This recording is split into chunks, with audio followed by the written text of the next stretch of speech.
Awesome. So I am Jabri Harrison. If you guys don't know who I am, author and speaker. And so I just want to tell you guys a story. So I'm going to walk you through. A lot of my friends, they tell me I'm a storyteller. So every time that I talk, you're going to probably hear a story. I tell parables, and that's how I tell my life. So that's just how my brain works. It's a weird thing to tell stories constantly. People are like, why didn't you just tell me off that? It's funner and you get more entertainment out of the story. And people connect to stories. So I got into politics not too long ago. And ever since I've gotten in there, I started volunteering and things like that. And people are like, wow, a young guy, we love it. I'm knocking on doors and they're like, whoa, you're young and you're doing it. And it's like, wow. And it's like, and I'm like, okay, are there not other young people doing this? And so through that, I've gone to different levels.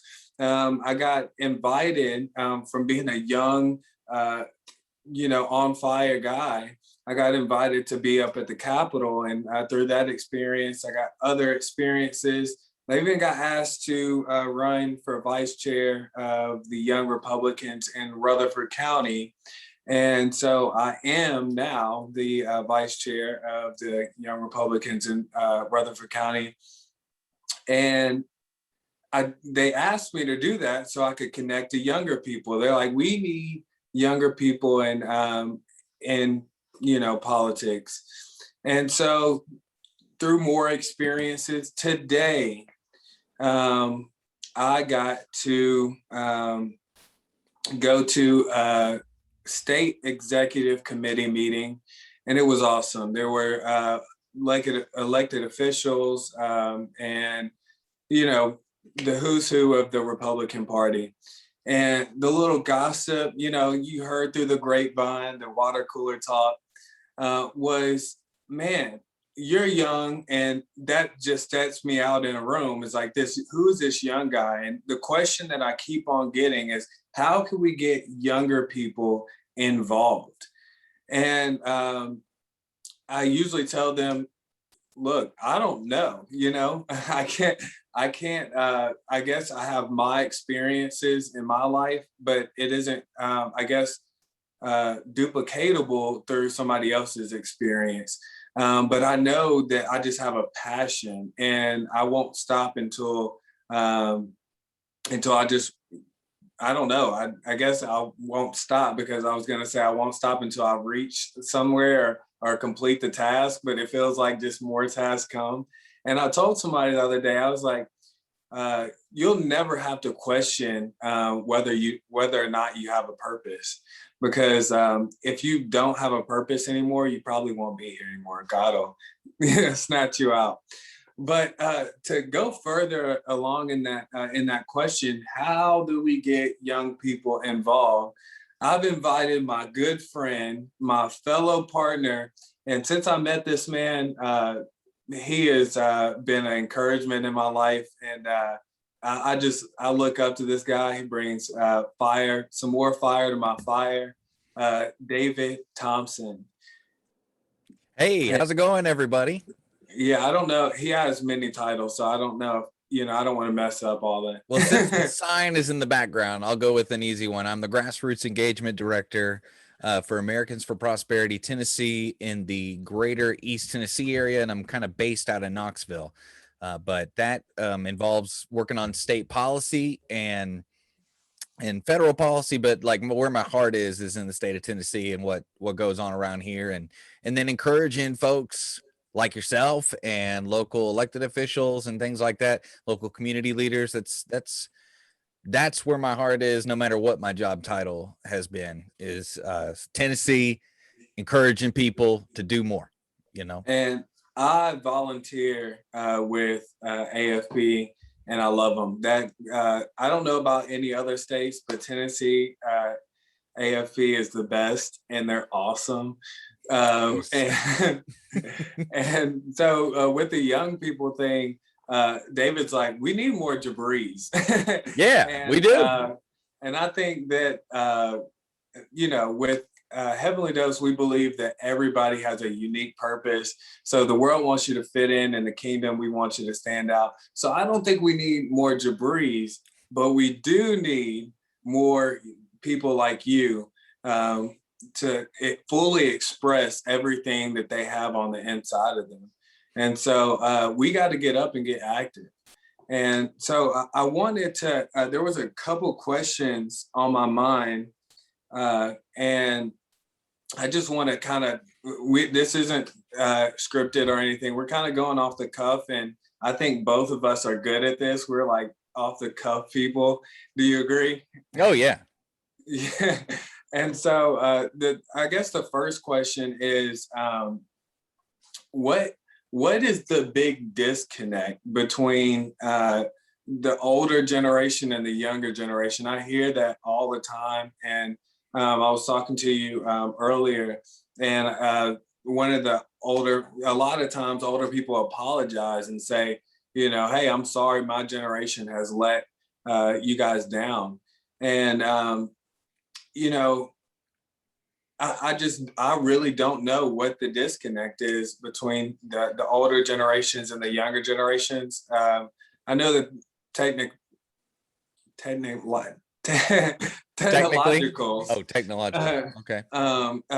It definitely makes sense of how we were raised up with technology, and they were outside, climbing trees and eating dirt.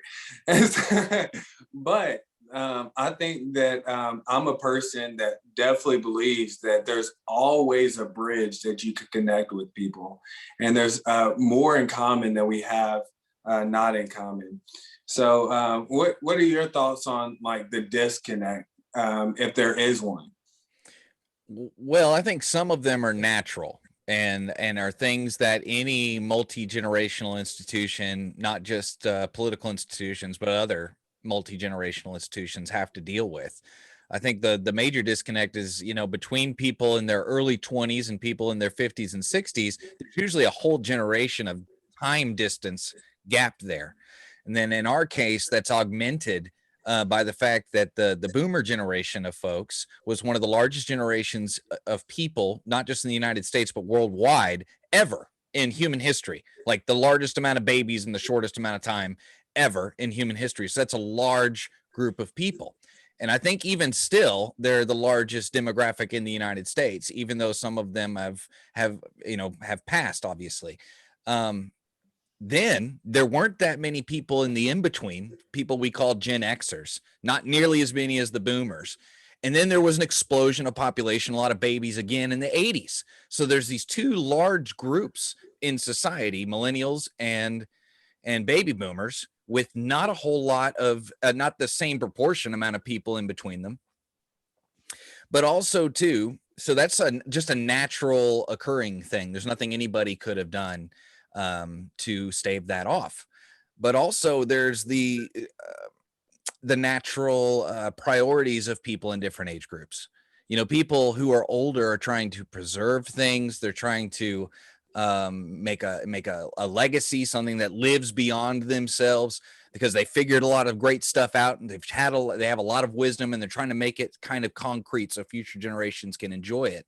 That's a lot different priority than someone in their 30s, 40s, and 50s. It's about, the Gen Xers, that space of like, I have a family to raise. I'm in the middle of my career and trying to get as much income put away for retirement as possible. And, I don't have a lot of disposable time. So there's another gap, another natural gap there. People who aren't as busy with politics because they're busy with career and family and moving up the corporate ladder, so to speak.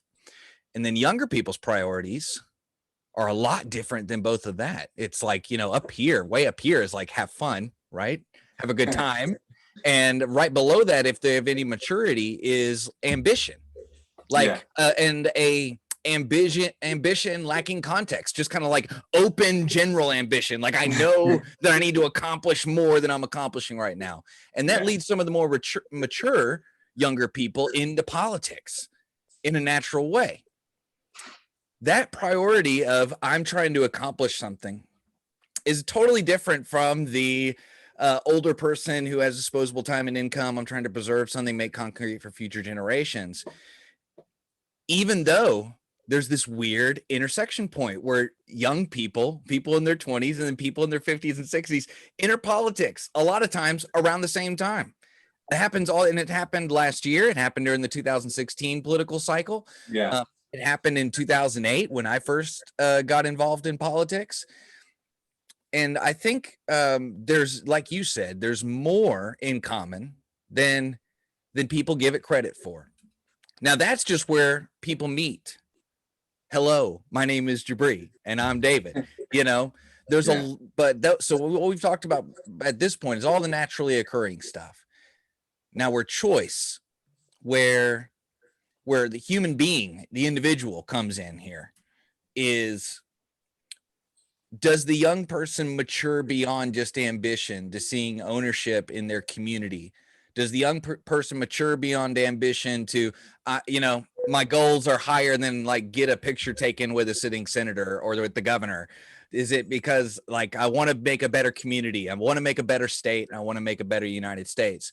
And with older people, are they identifying those people, helping them mature along, and seeing those people, those younger people, as a way to secure their legacy, pass on their wisdom into something more concrete that can be built on by future generations? That's really good. I don't want to. Those two things are very rare for a younger person to have ambition beyond kind of like a retail fun politics ambition. And for old, it's also very rare because it's a lot of it's circumstantial, right? It's like, it's got to feel right for an older person to find a younger person or a younger people to identify with, share that wisdom with, and build for future generations, as opposed to just working on candidates, just working on getting laws changed, and seeing that as the way, which in my opinion is their own version of a lacking maturity, and the same thing as a young person just wanting to get their picture taken. It's just, it looks different because it's separated by a couple generations and experience and resources. Older person has a lot more resources than a younger person. So I'm gonna stop you right there, not to derail the train, because I think you're going in the right direction. It's to slow it down, because I think this is a key nugget that you're speaking on, is like the maturity part. And I think people need people, and people mature and grow people. And then also, I guess John Maxwell says people are your biggest hurt, but people are your biggest healing. And I think it could be a struggle for an older person to take a younger person and try to mature them out of that just like ambition into oblivion. But it takes time, and I'm reading a lot of people are really now. Impatient. So yeah, I'm reading a book right now. It's called The Leader's Greatest Return. It's actually signed by John Maxwell. But the same thing on the other side of like younger people actually staying committed and not being, I see that a lot. You just like open my eyes and I just like seen a billion pictures in my head. All young people want is like that one picture with like, oh, I took a picture with this governor and, the hottest, legislator out there. And it's not to downplay that accomplishment, because a lot of times it means you have a whole lot of other stuff going on. You normally just don't walk off the street and get a picture with your political hero, whoever that may be. I mean, you don't just like show up one day and get a picture with Ron DeSantis or Donald Trump, or in my case, it was Ron Paul back in the day.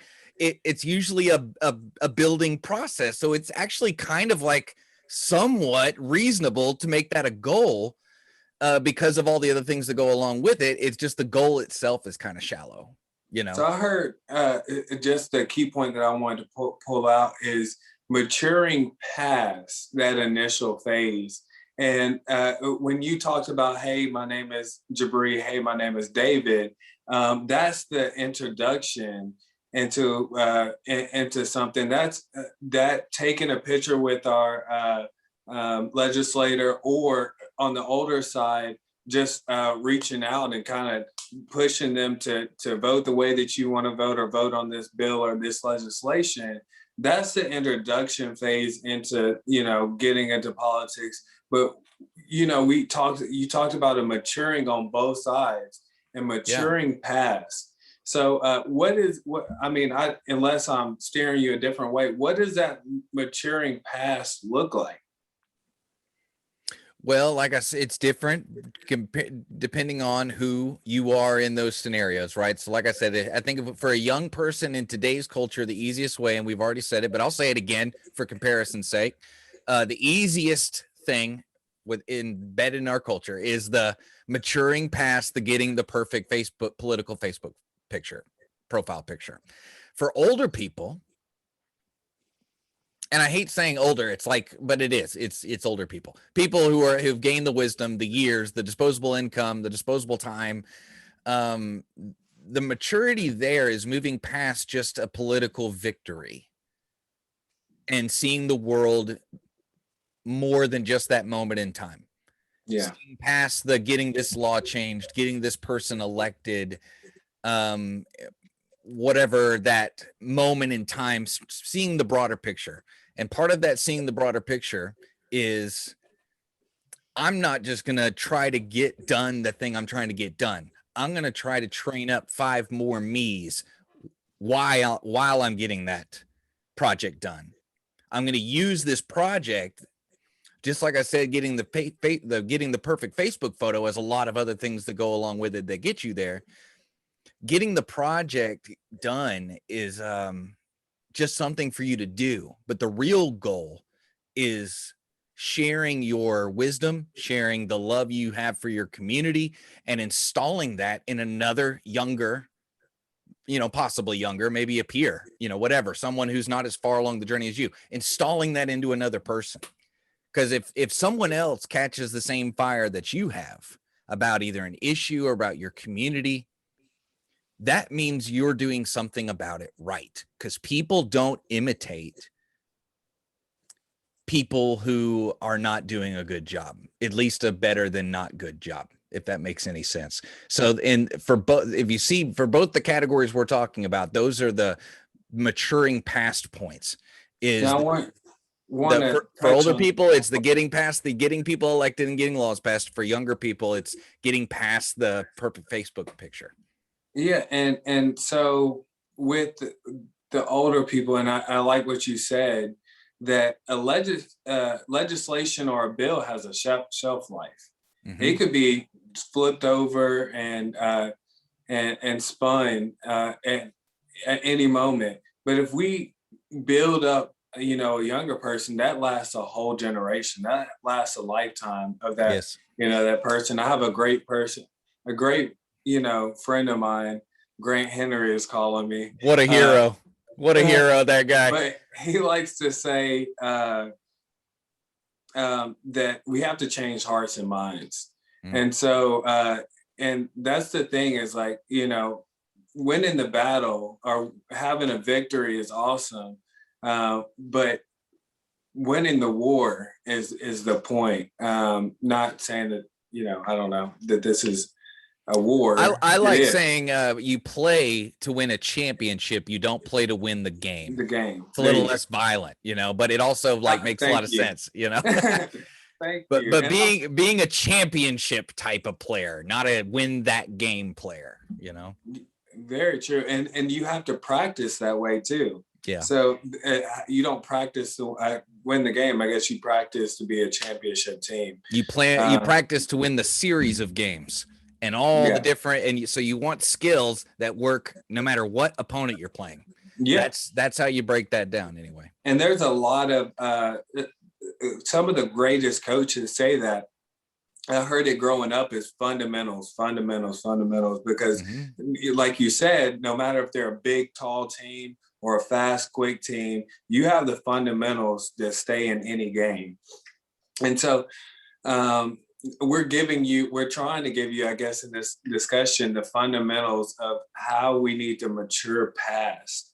And I don't know if you were going somewhere. Stop me if you're going somewhere. But what what are the pitfalls? I know that you had a story of pitfalls of that younger people rising up and maybe even coming on the cusp of maturing past, but something, happens and it doesn't get the full maturity. Yes, and I have some. I've been in Knoxville for a long time, or the Knox County area for a long time, and I have seen, excuse me, generations of young people kind of rise and then become more nihilistic or cynical, which those would be the two pitfalls of going beyond the Facebook photo plateau that we were talking about earlier.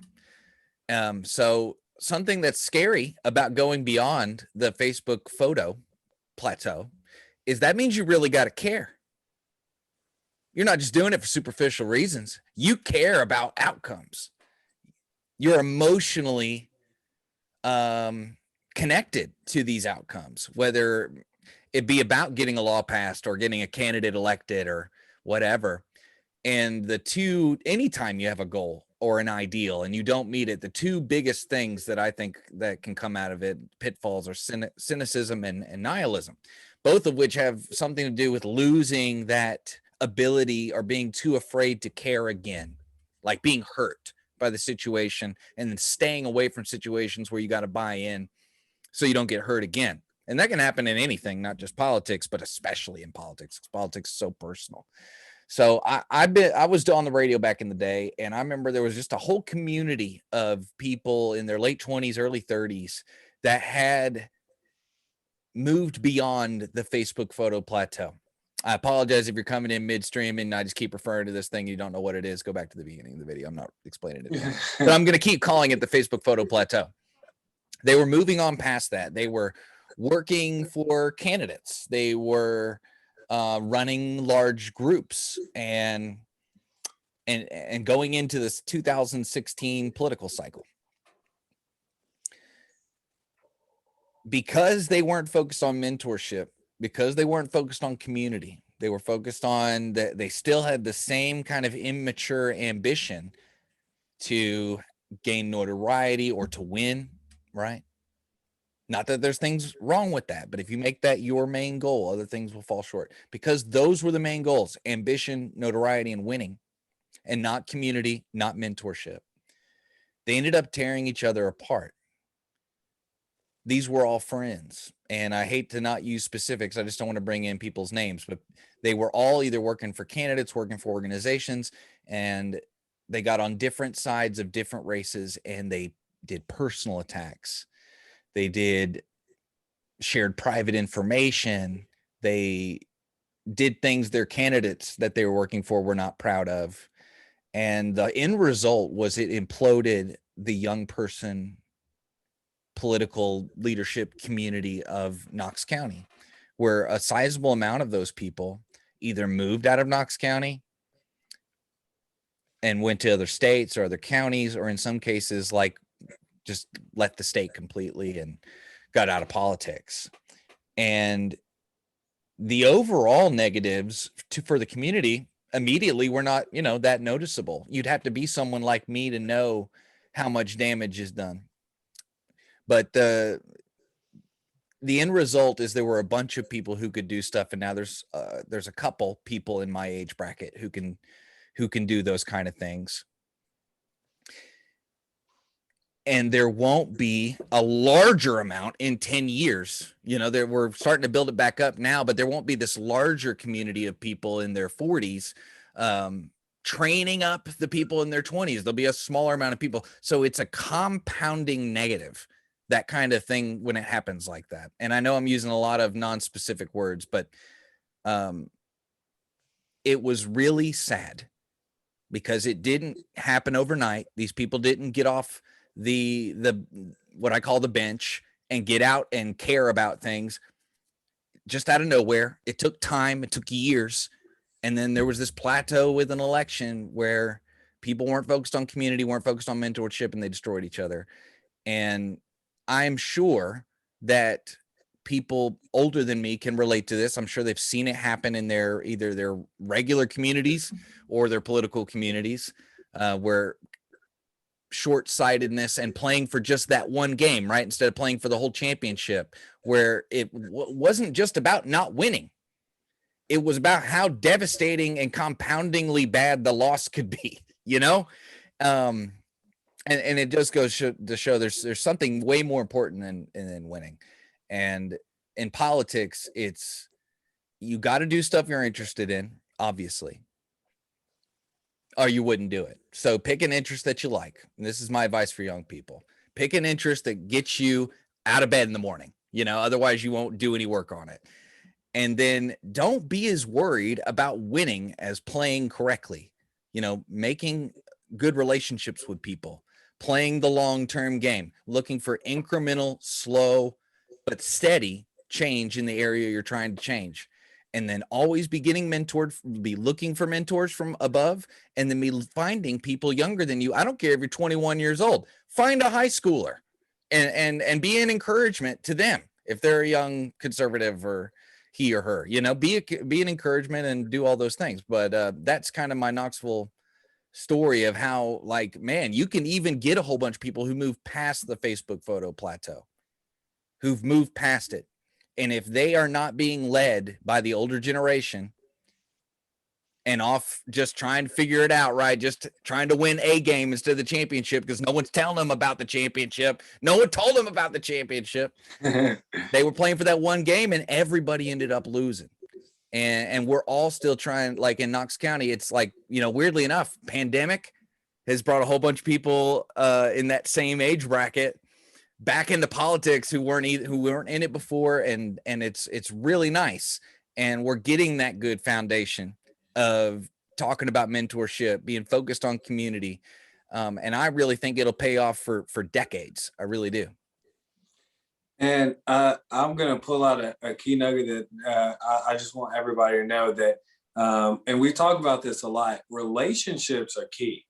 I think that's one of the biggest things. And I guess doing all these things, and this is a struggle that somebody, after you matured a little bit, is having all these things that you're doing that are helping people, but you start focusing on the things more than the people.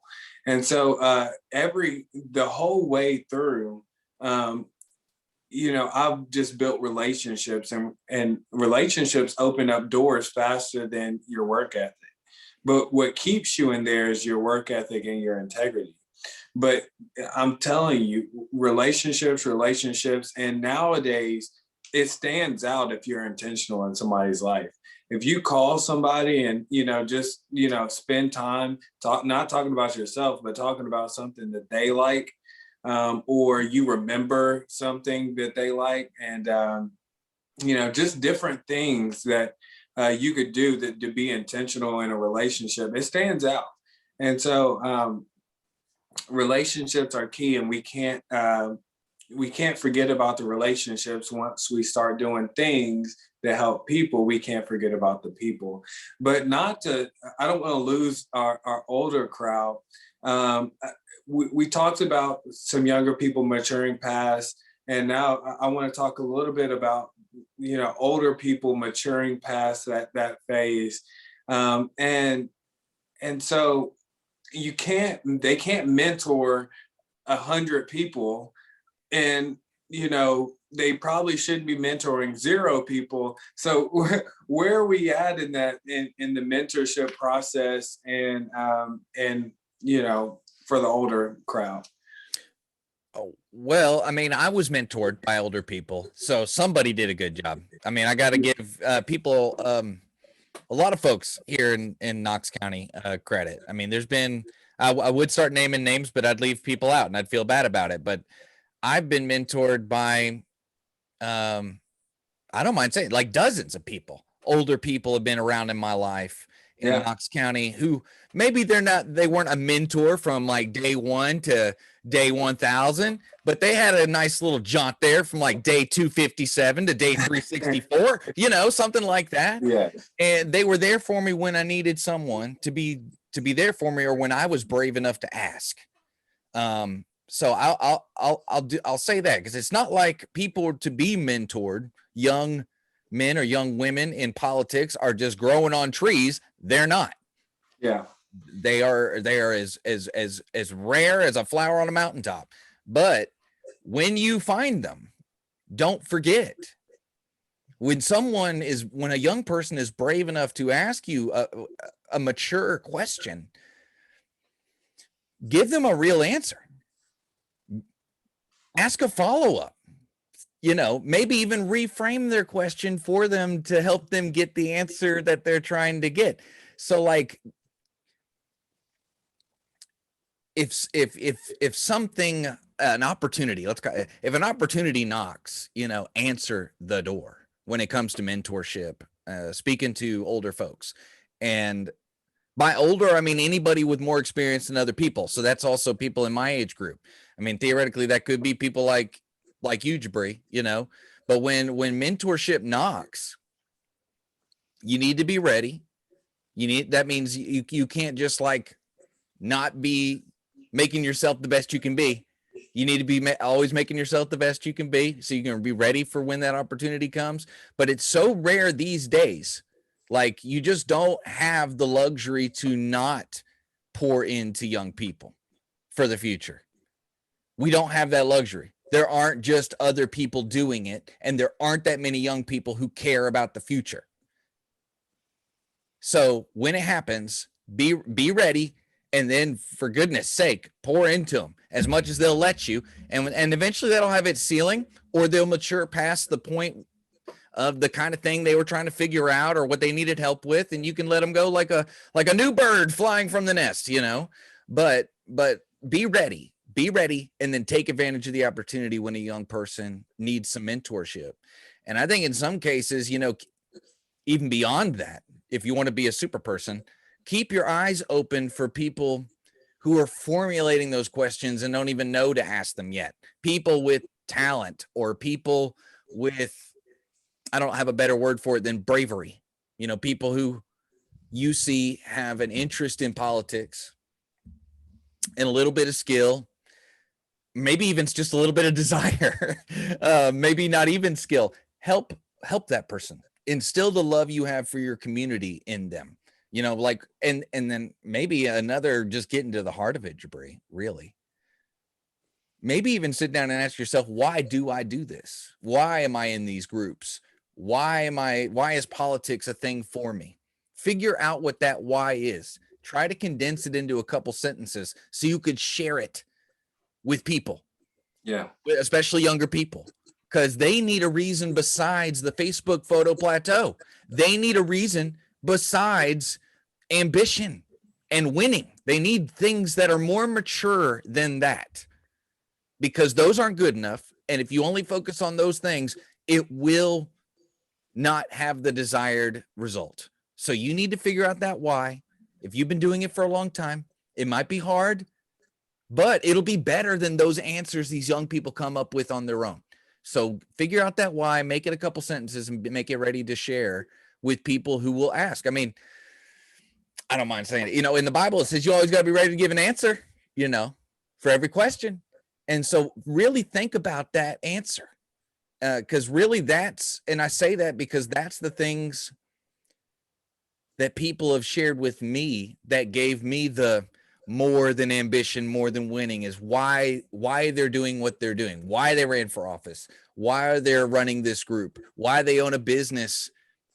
Like, I used to work for a guy who owned a conservative talk radio station, and he would tell me why he owned a conservative talk radio station. It wasn't to be a millionaire, I'll tell you that, or the folks who were the hosts there, who eventually ran for office, like, them knowing why they did stuff propelled me beyond myself. And then being able to articulate that helped me articulate that for myself. Because, all of us are at a different point in learning, and we always got to be ready to help the next person. So There you go. And again, going back to the point, I'm a storyteller. So when you said, whenever a young person is brave enough to ask a question, and when you said to help them try to formulate what the I call it the question on their heart, and if you don't really, I'll break it down a little bit, but the question on their heart is somebody could say something, but truly there's a question behind their heart that's deeper than that. And nobody talks for no reason. There's a reason why somebody says something, and it may not come out in the words that come out of their mouth, but there's an answer on their heart. And so I thought of a story again, a storytelling. If you see a younger person wandering, but they're going in a direction, they seem passionate, and you know where they're headed. You know that that person has potential. Grab a hold of them, give them the tools that they need, show them how to use those tools, and open that door into the place that they're going. And I love when you said that it may not be, the hope from beginning to end, day one to day, 1 billion and one. Um, but it may be these, 58 to 103. And I had, dozens, like you said, of those people in my life that have done certain things. I'll go ahead. I'm a storyteller. There was I went to this church, and I wasn't going to the church. And to be honest, I really didn't like the church as much. It's the church I go to now. So, but I did like the church at the time. But that one, it was Eric McTaxis came in, and I said, wow, like, dude, like he got me on fire. And in my head, I'm telling God, I said, God, I want that book so bad that I'm gonna steal the book. And I'm like, no, it's not that bad. It's gonna be bad if you steal it, book in church. So I walk out after the sermon, and this guy walks up with a stack of books and hands it to me and says, hey, let's go to lunch. And he poured into me. And I just think that that's like crazy, it was just crazy. But that's the thing that I guess he just saw it in my eyes of that door that I wanted to go to. He equipped me. Then he went out to lunch and told me how to use it. And then he opened doors throughout the time to get me where I am. There's another mentor of mine. I just was a random guy walking in from the street, and I walked in, and I didn't know much about this organization or anything, but they had all these big time business owners or whatever and speakers. I went in and I had one question, so I was brave enough to go to the founder of the organization and ask the question. And you know what he said? He was like, "Hey, follow me. Let's walk outside." He said, "Look, I'm looking to, my time is ending here. Not saying that he's gonna die, but at some point he's nearing the end. I'm looking to pour into younger people, and basically said, here goes my number. Whatever you need, let me know." And now to this day, I mean, he's helped me, get into doors that I would have never gotten into. And so just along the way, you don't have to be day one to 1 million. Just be that whenever you can. And like you said, pour into that person as much as, they'll allow you. And I just love everything that you said, but that's my testimony. I love it, man, and those are great examples of folks doing what needs to be. This is how humanity works. This is how we update the system. This is how the system doesn't fall apart and break into pieces like the Dark Ages. This is how you do it. Is you share wisdom multi-generationally. And I just want to throw out one more thing, getting back to the very beginning of this little podcast thing here was, how do we get more younger people involved? That was the heart of the question, bringing it all back. And one more thing I wanted to add to that, or maybe even answer it directly, in a way. We kind of been going all around it. The conventional wisdom is young people want free stuff. Young people want flashy stuff.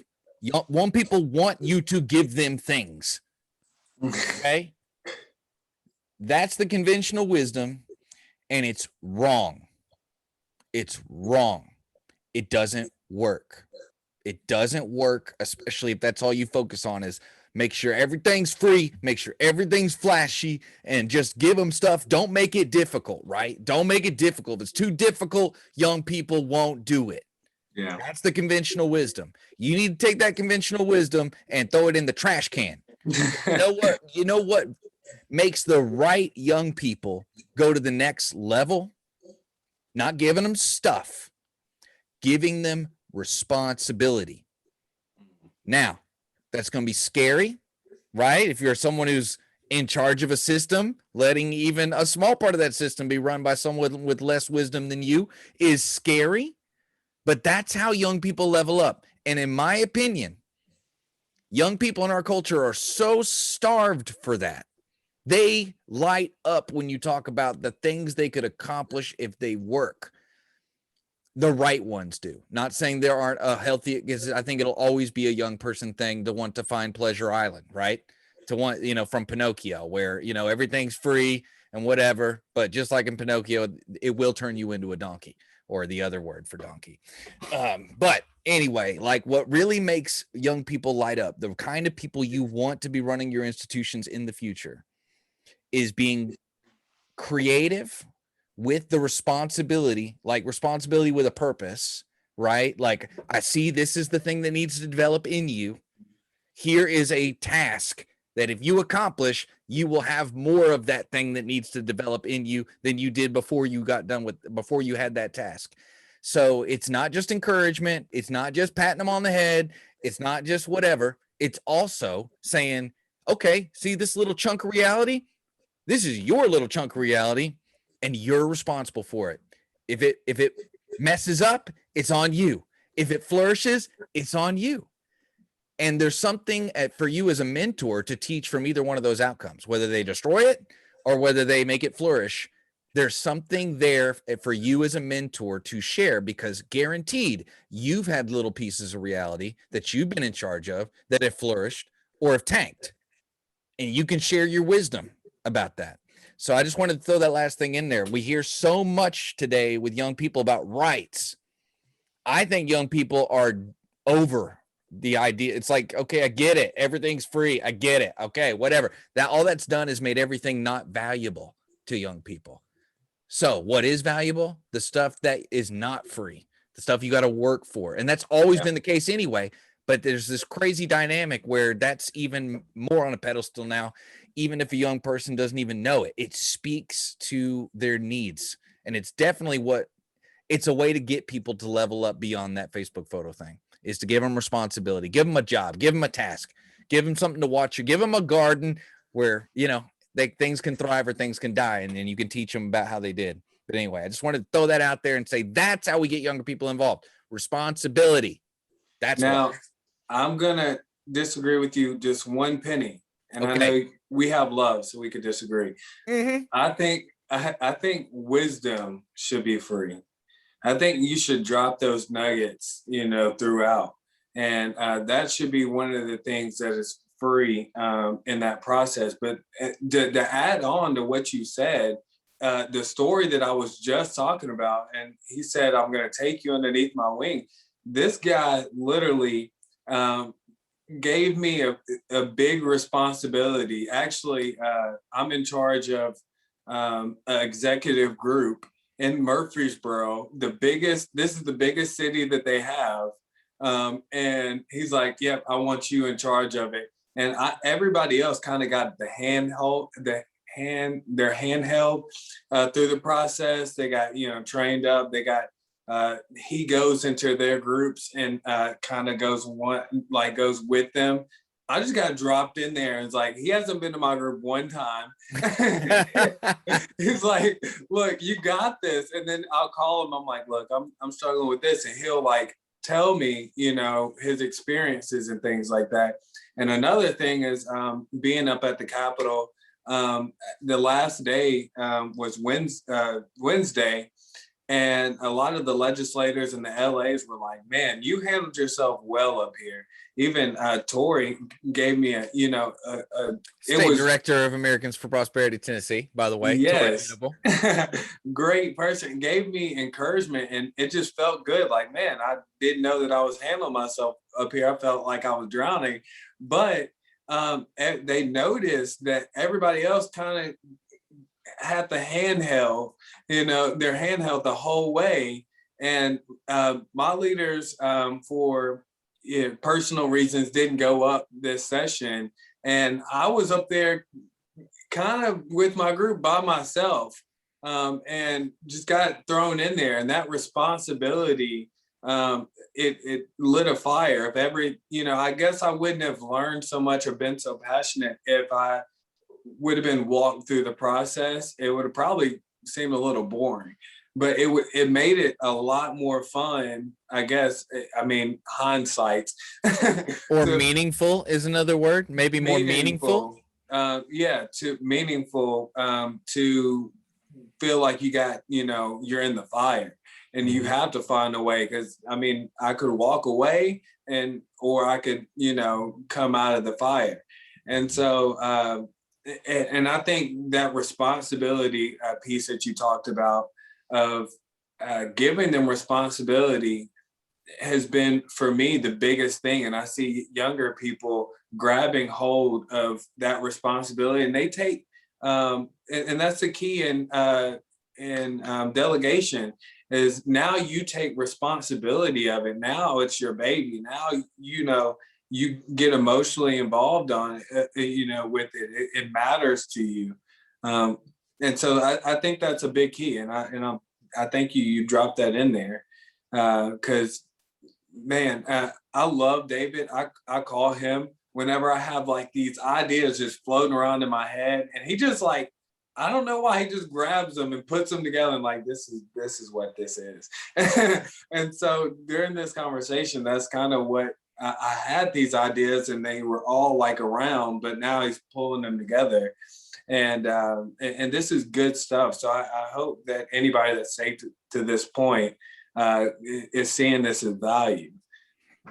Well, it's been valuable for me. It's always valuable to talk about a better way to do community. It's always and because these are things, now that I've said them out loud, I got to hold myself accountable to them as well.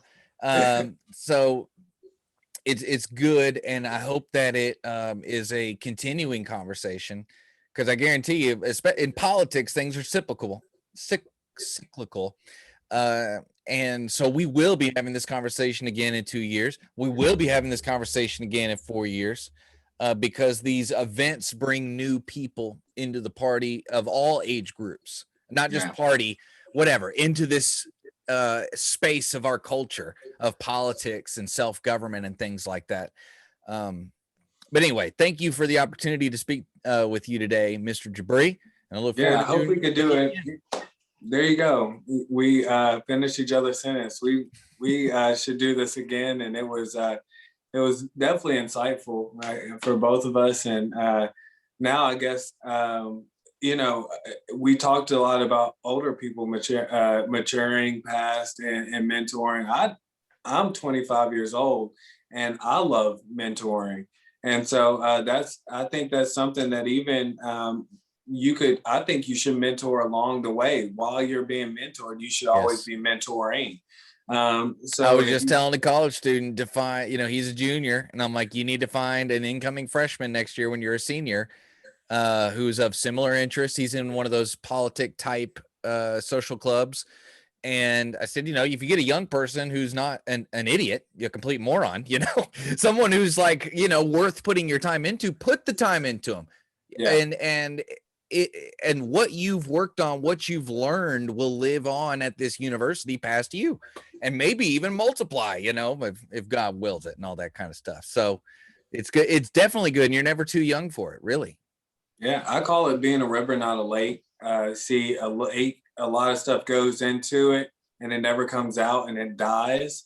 But a river, it's always flowing and has new life because it has multiple streams that are going out. So whatever you're learning, the way that you're growing, the wisdom that you're getting, please just disperse it as much as possible.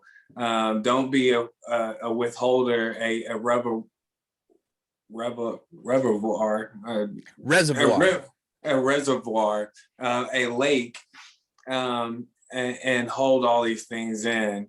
And thank you for that. But we have to let it go. And like I said, like David said, it's always good, to be mentored and be mentoring at the same time. So we're still dropping dimes at the end. That's right. But we thank you guys for anybody who made it this far. And we really don't even know what this is, but we thought it would be very valuable for anybody listening. And let us know how valuable it was. Reach out to us.